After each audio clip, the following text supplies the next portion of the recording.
रामस्य ईश्वरम चा रामेश्वरम। भगवान श्री राम ने रामेश्वरम में शिवलिंग स्थापित किए और इसी तरह से भगवान शंकर के 12 प्रमुख ज्योतिर्लिंग हैं। और ये जो ज्योतिर्लिंग है जिसके हम आपको आज दर्शन कराने वाले हैं, कहा जाता है कि ये 13वां ज्योतिर्लिंग है।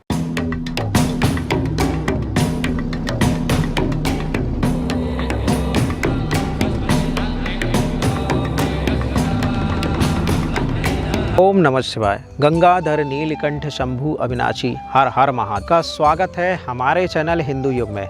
मैं राजकुमार आज आपके लिए लेकर आया हूँ एक ऐसे विशेष मंदिर के दर्शन जिसके बारे में बहुत सारी लोक कथाएँ प्रचलित हैं। ये भी कहा जाता है कि भगवान श्री राम जब वनगमन पर थे और वह अयोध्या से चित्रकूट की तरफ बढ़ रहे थे, तब इस स्थान पर वह आकर एक रात्रि रुके। कहा जाता है कि भगवान शिव स्वयं यहाँ पर प्रकट हुए और भगवान श्री राम ने शिव जी की पूजा की।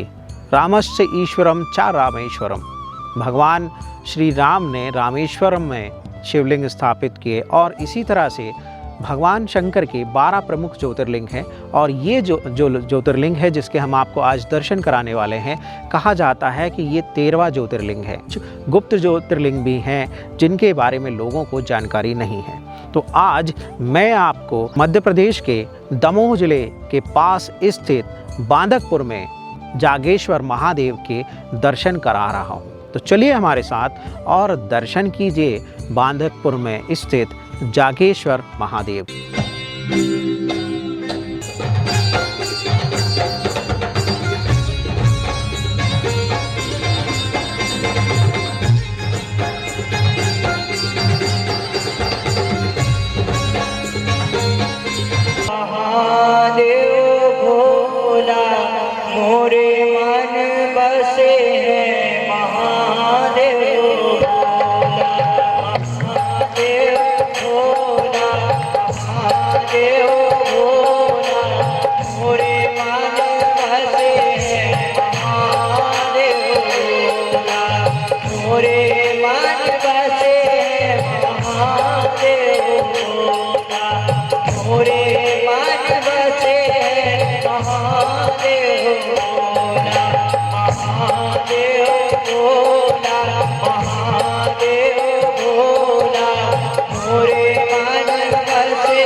ये है बांदकपुर दमोह का जागेश्वर मंदिर।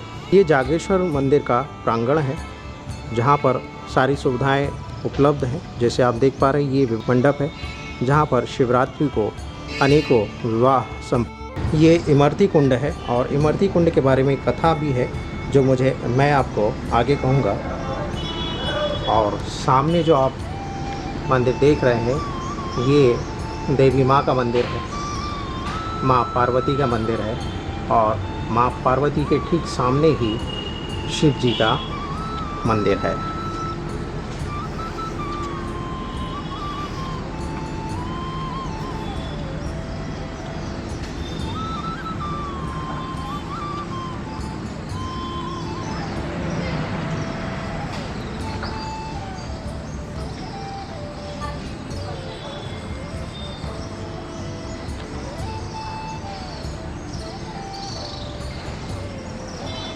शिवलिंग के समक्ष नंदेश्वर महाराज यानी नंदी जी विराजमान हैं और उनके ठीक सामने माँ पार्वती का मंदिर है, जिनके दर्शन मैं आपको करा रहा हूँ। ये माँ पार्वती का मंदिर है और ये माँ की प्रतिमा है। माँ और भोले बाबा एक दूसरे के सम्मुख ही हैं।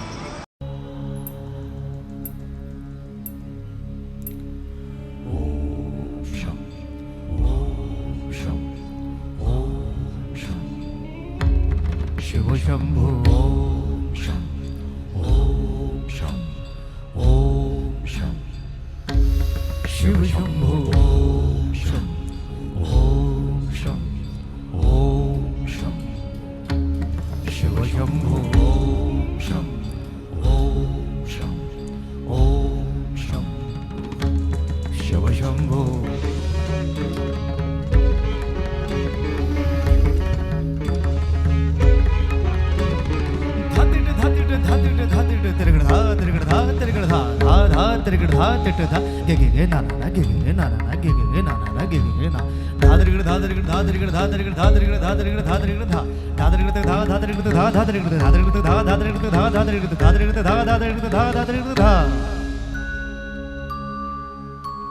जटाटवीगलज्जल प्रवाह पावितस्थले गलेवलम्ब्य लम्बिताम्बुजङ्गतुङ्गमालिका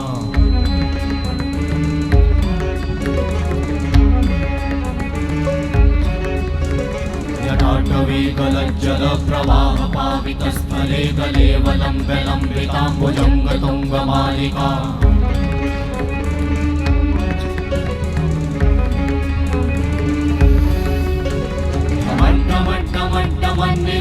वट्टमर्वयं चकार चण्डताण्डवं तनोतु नः शिव शिवं शिव शिवं शिव शिवं शिव शिवं शिव शिवं शिव शिवं शिव शिवं शिव शिवं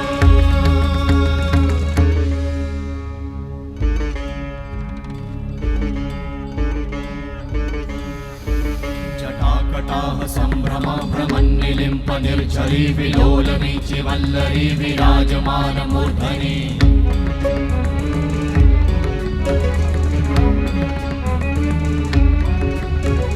धगत् धगत् धगत् ज्वलल्ललाट भट्ट पावते किशोर चन्द्रशेखरे रति प्रतीक्षणं मम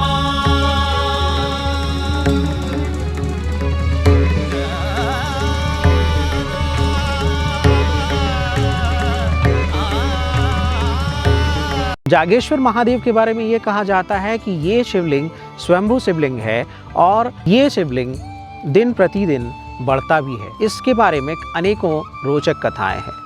इन कथाओं में सबसे प्रमुख ये है कि जागेश्वर महादेव के दर्शन करते हैं तो शिव जी के दर्शन करते समय समानांतर ही सम्मुख शिव जी के सम्मुख ही माता पार्वती का भी मंदिर है। और सबसे विशिष्ट बात यह है कि नंदी को देखते हुए ही हम शिव जी के दर्शन करते हैं और शिव जी को देखते हुए नंदी के कानों के बीच से हम माता जी के यानी पार्वती जी के दर्शन कर सकते हैं। माँ और पिता दोनों सन्मुख हैं।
दमोह जिले के शासक ने ही इस मंदिर का निर्माण कराया और शिव जी को यहाँ पर स्थापित किया।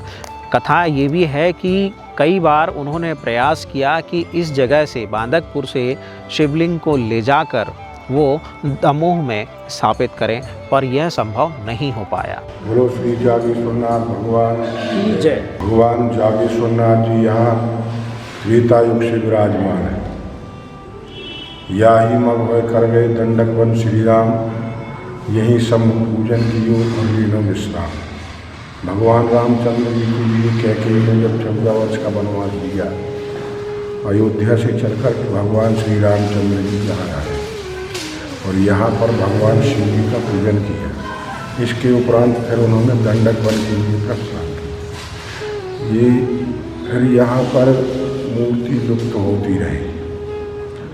400 वर्ष पहले यहाँ पर नांगोजीराव, बालाजीराव, चांदोरकर वंश महाराष्ट्रीयन ब्राह्मण दमोई में जिनका निवास था, तो यहाँ उनकी 84 गांव में मालगुजारी थी। तो चौथ वसूल करने के लिए वो यहाँ आते थे। यहाँ एक विशाल बरगद का वृक्ष था जिसके नीचे उन्होंने अपना घोड़ा बांधा और रात और उन्हें निद्रा आने लगी, लेट गए तो उन्हें स्वप्न आया। भगवान शिव जी ने स्वप्न दिया कि मैं यहाँ हूँ, और घोड़े ने अपनी टापुओं से यहाँ मिट्टी हटाना शुरू किया। फिर भी उन्हें विश्वास नहीं हुआ। उन्होंने पंडितों के द्वारा शोधन कराया तो उसमें देव प्रतिमा होने का आभास हुआ जी। फिर भी उन्होंने पंडितों की बात पर भी जब ध्यान नहीं दिया, तब उन्हें भगवान शिव जी ने पुनः आगाह किया कि मैंने तुझे बार बार आगाह किया, लेकिन समझ में नहीं आया। इस प्रकार से भगवान शिव जी ने जब उन्हें बताया, तब वो अपने मजदूरों के साथ यहाँ आए और खुदाई की जी। तो शिवलिंग प्रकट होने का उन्हें आभास हुआ जी। उन्होंने मिट्टी ऊपर से पूर दी जी। फिर इसके बाद उन्होंने पुराने थाना दमोई में एक अपना मंदिर बनवाया कि यहाँ से हम शिव जी को दमोई ले जाएंगे प्रतिस्थापित करने के लिए। फिर स्थापित करेंगे। तो भगवान शिव जी ने पुनः स्वप्न दिया कि मैं यहाँ से कहीं नहीं जाऊँगा, मेरी ये भगवान रामचंद्र जी द्वारा पूजित भूमि है। ये मतलब श्री रामचंद्र जी ने वनवास जाते समय यहाँ पर पूजन किया और इस कारण से भगवान शिव फिर यहाँ से कहीं नहीं गए जी। फिर नांगोजीराव, बालाजीराव, चांदोरकर ने यहाँ भव्य मंदिर का निर्माण करा। मध्य प्रदेश के दमोह जिले के शासक एक बार जब कर वसूली के लिए बांदकपुर जा रहे थे, तब विश्राम के लिए उन्होंने एक वृक्ष के नीचे अपने घोड़े को बांध दिया। अचानक से घोड़ा वहाँ की मिट्टी हटाने लगा। बार बार घोड़ा अपने पैरों से उस जगह को खोद रहा था। शासक अचंभित थे कि घोड़ा अचानक से मिट्टी क्यों हटाने लगा अपने पैरों से। वो विस्मय में पड़ गए और उन्होंने कुछ लोगों को बुलाया और उस स्थान की खुदाई करवाई। तब वहाँ पर प्राप्त हुआ एक शिवलिंग, जिसे जागेश्वर महादेव के रूप में बांदकपुर में स्थापित किया गया। कई बार प्रयास किया वहाँ के शासक ने कि इस शिवलिंग को वो दमोह ले जाकर इसकी प्राण प्रतिष्ठा करवाएं, लेकिन स्वप्न में भगवान शंकर ने उन्हें दर्शाया कि जहाँ पर मैं प्राप्त हुआ हूँ वहाँ पर ही आप मेरे मंदिर का निर्माण कराएं और मुझे यहीं पर स्थापित करें। इस प्रकार से यहाँ पर भगवान शंकर का शिवलिंग, जिसे जागेश्वर महादेव कहा जाता है, स्थापित है। इस शिवलिंग के दर्शन मात्र से ही व्यक्ति की मनोकामना पूर्ण होती है। प्रमुख रूप से यहाँ पर बेलपत्र, जनेऊ और सुपारी के रूप में भगवान को नारियल भेंट किया जाता है, जिससे व्यक्ति की जो भी मनोकामनाएं होती हैं प्राणी मात्र की, उनको भगवान शंकर पूर्ण करते हैं। ये त्रेता युग का स्थान है और इस मंदिर को 400 वर्ष हुए निर्माण हुए। यहाँ बहुत दूर दूर से लोग आते हैं। यहाँ की एक विचित्र कहानी है।